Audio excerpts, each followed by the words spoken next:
నరుడు మాయమైపోతున్నడమ్మా మనిషన్నవాడు 25 పైసల అగరబత్తులు గాల్చి 65 కోట్లు వరములడుగుతాడు మాయమైపోతున్నడమ్మా.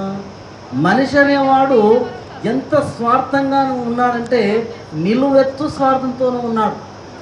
ఎంత నీచంగా తయారవుతున్నాడు. 25 పైసలతోటి 65 కోట్లు ఆశిస్తున్నాడంటే ఎంత నీచంగా ఉన్నాడో సమాజం ఆలోచన చేయాలి.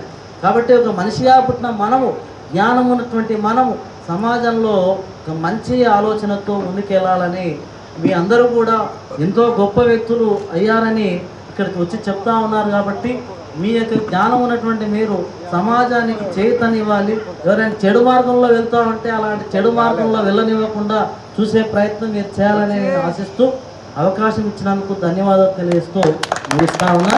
తర్వాత ఒక పాట పాడతాను కాబట్టి ఇది ఆచారం కాబట్టి పాడే ప్రయత్నం చేస్తాను. అనుమతిస్తే పెద్దలు గురువు చూస్తున్నారంటే అనుమతిస్తలేరు అన్నారు.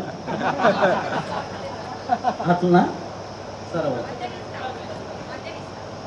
ఒక పద్యం పాడదాం. తల్లి గర్భము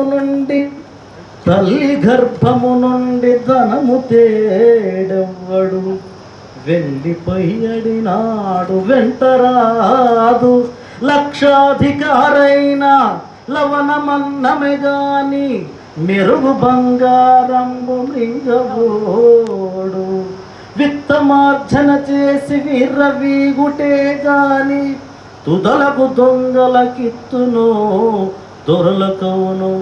తేనె చుంటి అలియవా తెరువులకు భూషణ వికాస శ్రీధర్మపుర నివాస దుష్ట సంహార నరసింహ దురిత దూర.